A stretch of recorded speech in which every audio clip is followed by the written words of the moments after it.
આજે આપણે 15 વ્યક્તિઓ માટે દાળ ખાખરા બનાવવાના છે. આપણે દાળ બફાઈને એટલે કમ્પ્લીટ થઈ ગઈ છે. હવે એનો વઘાર કઈ રીતે થાય છે ને દાળ ખાખરાનો એ તમને બતાવું. અને ભાઈ વઘાર પૂરો તમે જોજો. અત્યારે આપણે જો 250 ગ્રામ સિંગતેલ લીધું છે. એની અંદર સૌપ્રથમ આપણે રાઈ નાખી દેવાની છે. અને રાઈ ફૂટી જાય ત્યારબાદ આપણો ખડો મસાલો નાખી દેવાનો છે, જેમ કે તમાલપત્ર, તજ, બાદિયા અને આ બધી વસ્તુ આપણે અંદર નાખી દેવાની. જો રાઈ સરસ રીતે ફૂટી રહી છે, બરાબર. એટલે હવે આવી ગયા જો તમાલપત્ર છે, તજ છે, બાદિયા છે અને સૂકા મરચાં છે, બરાબર. ત્યારબાદ આપણે આખું જીરું નાખી દેવાનું છે, 2 ચમચી જેટલું. અને સરસ રીતે ફૂટી જાય ત્યાર પછી આપણે થોડીક હિંગ નાખીને પછી આપણે ડુંગળી નાખી દેવાની છે. ડુંગળી છે ને આપણે 50% અંદર નાખીને 50% આપણે વઘારમાં નાખવાની છે.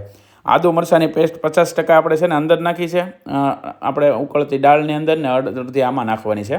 200 ગ્રામની ગ્રેવી છે. ડુંગળી 300 ગ્રામની ગ્રેવી હતી, એમાંથી 50% નાખી છે. તો સરસ મજાનું જો અંદર મિક્સ કરી દેવાનું છે. અને ત્યારબાદ છે ને ભાઈ તમે જોઈ શકો છો સરસ રીતે આપણો જે ગ્રેવી છે એ એકદમ સડી રહી છે. અને થોડીક વાર રહીને આપણે અંદર હળદર નાખી દેવાની છે જરૂરિયાત મુજબ. તો અત્યારે મેં જરૂરિયાત મુજબ હળદર નાખી દીધી. ત્યારબાદ કશ્મીરી મરચું 3 થી 4 ચમચી જેટલું કશ્મીરી મરચું તમારે નાખવાનું છે. અને આ કશ્મીરી મરચું મિક્સ કરીને ત્યારબાદ આપણે ટમેટાં નાખીશું. થોડુંક ધાણા જીરું આવી જાય છે. અને હવે મિક્સ કરીને પછી ટમેટાં નાખવાના છે, બરાબર. તો સરસ રીતે આપણા ટમેટાં અત્યારે જો ઝીણી કટકી કરી લીધી છે, તે પણ આપણે 300 ગ્રામ જેવા છે અને એ નાખી દેવાના છે. અને એને પણ મિક્સ કરી લેવાના છે. અને આ દાળ ખાખરા તમે ખાઓ એટલે મોજ પડી જાય ભાઈ. મારી તો આ ફેવરિટ રેસિપી છે. અને ઘણા બધા લોકોએ આપણી આ રેસિપી 2 વર્ષ પહેલાં જ્યારે મેકી હતી ત્યારે ઘણા બધા લોકોએ જોઈ હતી અને પછી ઘણા બધા બનાવી છે. પણ હજી ઘણા લોકો મને વઘારમાં પૂછતા હોય એટલે આપણે વઘાર બતાવી રહ્યા છીએ. સરસ મજાનું જો એકદમ જે ટમેટા એકદમ મેલ્ટ થઈ ગયા છે. હવે આપણે દાળમાં વઘાર નાખી દઈશું. જો આ દાળ છે આપણી એકદમ ઘટદાર દાળ છે, તમે જુઓ રગડા જેવી હોય ને તો જ બકે. અને આ દાળ હવે અંદર વઘારમાં નાખતી જવાની છે. 3 થી 4 ડોઈ આપણે દાળ નાખશું ને પછી મિક્સ કરીને પછી વઘાર અંદર નાખી દઈશું આપણે તપેલામાં. જો અત્યારે દાળ આવી ગઈ છે બધી.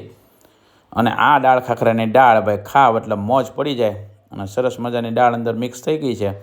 હવે આપણે છે ને ભાઈ તેમને મિક્સ કરીને અને આ રીતે મિક્સ કરી દેવાનું છે. અને પછી આપણે નાખી દેવાનું છે તપેલાની અંદર. એ આપણે ઓલરેડી દાળ આપણી ઉકળે છે. આ ટોટલ દાળ અત્યારે કિલો જેવી છે અને 15 થી 20 જણા આરામથી ખાઈ શકે. બહુ સરસ મજાની દાળનો વઘાર કમ્પ્લીટ થઈ ગયો છે. હવે આપણે દાળની અંદર નાખી દેવાનો. જો આ વઘાર આપણે દાળના તપેલામાં નાખી દેવાનો છે. અને ભાઈ ખાવ એટલે તમને મોજ પડી જાય. 5 મિનિટ આ દાળ ઉકળવા દેવાની છે. ત્યારબાદ અંદર છે ને ભાઈ આપણે કસ્તુરી મેથી પણ નાખશું, જેના લીધે એક ટેસ્ટ અલગ આવે. આપણે કોઈ ગરમ મસાલો અંદર એડ નથી કરવાનો. જો આ કસ્તુરી મેથી નાખી દીધી. હવે એની અંદર આપણે કોથમરી નાખી દઈશું. અને ધીરે ધીરે જો સાઈડમાંથી ઉકળવા મળી છે.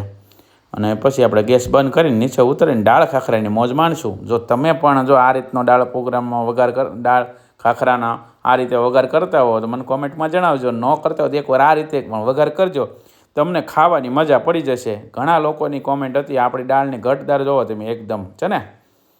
અને ભાઈ આપણી આ દાળ ખાખરાની દાળ એકવાર તમે ઘેરે બનાવશો આ રીતની. આપણી ફૂલ રેસિપી યુટ્યુબમાં મેકેલી જ છે. જો તમને આ રેસિપી સારી લાગી હોય તો વધુ શેર કરશો. ફરી મળશું કે નવા વઘાર સાથે.